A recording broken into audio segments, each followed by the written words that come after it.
Hoje eu vou te mostrar um resumo essencial para a PM de Pernambuco. Tudo que você precisa saber sobre a lei de tortura da legislação extravagante, certo? Vamos lá. Primeira coisa que eu quero falar para vocês aqui. Eu vou estar olhando aqui para baixo porque eu fiz um breve resumo aqui para não me perder e também para não faltar nada aqui para vocês, tá bom? Primeira coisa que eu quero falar para vocês no vídeo de hoje sobre tortura é que a tortura, o crime de tortura é inafiançável e insuscetível de graça e anistia, ou anistia, certo? Saiba disso. Por quê? A banca ela vai colocar que o crime de tortura é imprescritível, e não é, tá bom? É inafiançável e insuscetível de graça e anistia. Saiba disso, já coloque isso na cabeça. Outro ponto bem importante aqui que eu vejo cair muito em questões, botando assim, crime de tortura é hediondo e tal. Cara, isso aqui tá errado. O crime de tortura, ele é equiparado a hediondo. Bota isso na sua cabeça. O crime de tortura não é hediondo. O crime de tortura é equiparado a hediondo. Outro ponto que eu quero falar para vocês. A pena base da tortura é reclusão de 2 a 8 anos. Reclusão de 2 a 8 anos. Só que aí a gente vai ter exceções. A gente vai ter a tortura qualificada e a gente vai ter as majorantes. Tá bom? Não, dito eu. A gente vai ter a tortura qualificada e a tortura omissiva. Tá? Então eu quero diferenciar isso agora com vocês. Tortura qualificada é quando acontece lesão corporal grave ou gravíssima, que é reclusão de 4 a 10 anos. Vê a diferença da pena base de 2 a 8 anos e a tortura qualificada por lesão corporal grave ou gravíssima de 4 a 10 anos. E temos outra, com resultado morte. Se ocorrer morte, é reclusão de 8 a 16 anos. Saiba disso. O cara estava lá, o agente ativo estava lá torturando o camarada morreu em razão dessa tortura. Ele morreu porque foi torturado e tal em razão dessa tortura, tá bom? Aí resulta a tortura qualificada pelo resultado morte, de 8 a 16 anos. Uma coisa que eu quero diferenciar aqui para vocês, também que eu vi cair uma questão, vi cair não só em uma, mas em várias. Ele colocou assim um exemplo. O agente B estava torturando o fulano A. João estava torturando Patrício.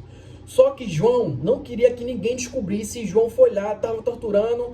No final da tortura, Patrício estava vivo ainda. João foi lá, desferiu disparo a fim de praticar o homicídio, de silenciar Patrício de vez para ninguém ficar sabendo daquela tortura. Bom, isso aí é homicídio. Isso aí é outra parte. Só vai ser tortura qualificada se o camarada morrer mediante a tortura. Torturou tanto o cara que o cara morreu. Isso aí é uma qualificadora, tá bom? Diferencie isso aí. Saiba diferenciar bem para você não cair nessa pegadinha. Outra coisa que eu quero falar para vocês sobre a tortura omissiva, tá? É totalmente diferente. Primeiro, que não é reclusão, é detenção de 1 a 4 anos.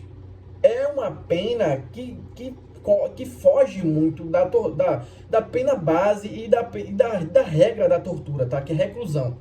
Nós temos esse caso de detenção, que é tortura omissiva, tá bom? E eu quero destacar para vocês aqui quem nessa forma da omissão, tá? Quem de fato pratica essa tortura omissiva. Aquele que se omite em face dessas condutas, quando tinha o dever de evitá-las ou apurá-las, incorre na pena de detenção de 1 a 4 anos. Bom, preste atenção. É quem tinha o dever de apurá-las ou evitá-las, de autoridade, tá bom? Vai ter vários exemplos, a banca vai cair em vários exemplos sobre isso, tá? E você tem que estar ligado que é detenção de 1 a 4 anos para quem se omite. Para quem se omite, detenção de 1 a 4 anos. Bota isso no teu caderno, bota isso no post-it e cola na parede para tu não esquecer, porque é uma pena diferente da lei de tortura, tá bom? Uma coisa que eu quero falar para vocês agora, não confunda, feito eu falei no início do vídeo, não confunda majorante com qualificadora, tá? Vamos falar os casos das majorantes, que quando é que vai ter aumento de pena. Bom, o aumento de pena na lei de tortura é de 1/6 a 1/3. E quando que vai ter esse aumento de pena? Se o crime for praticado por agente público, se o crime for praticado, se o crime for praticado por agente público, Se o crime for cometido contra criança gestante, portador de deficiência, adolescente ou maior de 60 anos. Se o crime for cometido mediante sequestro, tá bom? Essas são as causas de aumento de pena de 1/6 a 1/3. E eu quero falar agora para vocês sobre os efeitos da pena para os agentes públicos, tá? Agentes condenados por tortura, após o trânsito em julgado, perderão os cargos, empregos e funções públicas e ficarão pelo dobro do prazo da pena imposta sem poder exercê-las. Ou seja, o que é que a gente entende sobre isso? O cara pegou lá 8 anos, a pena máxima ali da pena base de tortura, pegou 8 anos de reclusão, tá? O cara vai ficar 16 anos sem poder exercer essa função pública, tá bom? Pelo dobro da pena imposta. A banca, ela vai colocar para você marcar a opção errada, ela vai te confundir no seguinte: ela vai colocar pelo triplo da pena imposta, pela pena de metade. Isso está errado. Se você ler isso aqui de metade, pelo triplo da pena, está errado, já elimina essa alternativa. Saiba que é pelo dobro da pena imposta, como vimos aqui, tá bom? Outra coisa bem importante aqui que eu quero falar para vocês é sobre os efeitos da condenação. A condenação acarreterá a perda do cargo, função, emprego público e a interdição para o seu exercício pelo dobro da pena aplicada. Isso é chamado de efeito da sentença, tá bom? Se ele te pedir os efeitos da sentença, saiba que são esses. Eu quero falar uma coisa muito importante aqui para vocês, que confunde muito o pessoal, tá? É sobre a respeito do STJ. O que é que o STJ entende sobre o regime de pena? O STJ fala o seguinte: não é obrigatório que o condenado por crime de tortura inicie o cumprimento da pena no regime prisional fechado.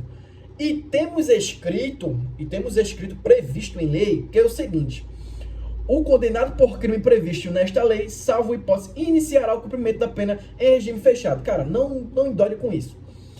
Se a questão vier te pedindo assim, o que está previsto em lei relacionado ao regime de pena, você vai colocar o que está escrito em lei, que o regime, o cumprimento de pena é regime inicialmente fechado, tá? Mas se a questão te perguntar assim, o que o STJ, ela entende sobre o regime de pena de tortura, saiba que o STJ julgou ser inconstitucional. Tá bom? O que é que o STJ diz? Então, que o cumprimento de pena do regime prisional não é inicialmente regime fechado, não é obrigatório. Bota na cabeça isso, que não é obrigatório. Se a questão te pedir, pelo entendimento, saiba que não é obrigatório. Se a questão te pedir, pelo que está previsto em lei, saiba que inicia em regime fechado. Pronto, é essa a diferença, é essa jogadinha que a banca vai fazer com você no dia da sua prova, tá bom? Então, eu não tenho mais nada para falar sobre a lei de tortura. Não, eu tenho sim. Eu quero te falar aqui sobre a tortura prova, tortura crime, tortura discriminação e tortura castigo. São 4 tipos de tortura que temos aqui, né? Tortura prova: constranger alguém com emprego de violência ou grave ameaça, causando sofrimento físico ou mental, com o emprego de obter informação, declaração ou confissão da vítima ou de terceira pessoa. Isso é tortura prova. Tortura crime: constranger alguém com emprego de violência ou grave ameaça, causando sofrimento físico ou mental, para provocar ação ou omissão de natureza criminosa. A banca vai nisso aqui, ó. Para provocar ação ou omissão de natureza criminosa. Se você vê para provocar ação de qualquer outra natureza, tá errado. Tem que ser de natureza criminosa. A banca, ela vai te confundir nisso aí. Tu tem que estar ligado nisso sobre a tortura crime, tá? Tortura discriminação. Tem uma coisa importante para falar sobre tortura discriminação também. Constranger alguém com emprego de violência, grave ameaça, causando sofrimento físico ou mental em razão de discriminação racial ou religiosa. A banca, ela vai fazer a jogada. Ela vai botar em razão de discriminação racial e sexual. Tá certo isso? Tá previsto isso? Não. Em razão de discriminação racial ou religiosa. É o que está previsto sobre tortura discriminação. É a jogada que a banca vai fazer com você. É o que pode cair. Tortura castigo: submeter alguém sob sua guarda por autoridade com emprego de violência ou grave ameaça a intensivo sofrimento físico ou mental. Veja bem, sobre o que é que eu tenho que falar sobre tortura castigo. Intensivo sofrimento. Se botar assim, a sofrimento físico, tá errado. é a intensivo sofrimento físico-mental como forma de aplicar castigo pessoal ou medida de caráter preventivo. A banca ela vai nisso aqui que eu falei para vocês, nessas partes específicas sobre cada tortura, tá bom? E uma coisa que eu quero falar para vocês, que eu achei bem bacana isso, é que nem toda agressão é tortura, tá bom? Para ser tortura, a lei ela exige finalidade específica. A finalidade específica é obter informação, castigar, discriminar ou intimidar, tá bom? Então não cai na pegadinha sobre lesões corporais, tá? Lesão corporal, pronto, tortura, não. Tem que ter o específico, a finalidade específica, não esqueça disso. Bom, eu espero ter ajudado vocês com esse resumo aqui. Não sou professor, sou concurseiro, estou estudando também, assim como vocês que estão assistindo esse vídeo, como você que está assistindo esse vídeo, tá? Espero ter ajudado você em alguma parte. Se faltou alguma coisa, deixa aí no comentário, tá bom? Que aí eu vou dar uma olhada e as outras pessoas também vão ver esse comentário e vão anotar nos seus resumos. Eu espero de verdade ter ajudado você de alguma forma aqui, de coração, e vamos com foco, não vamos perder o foco. O edital aí vai sair, em nome de Jesus. A governadora está falando inúmeras vezes que essa prova vai vir, ela não vai se queimar por conta disso. Acredito que sim, vai sair essa prova aqui no ano de 2026 ainda, tá bom? Então vamos, continue na pegada e até mais.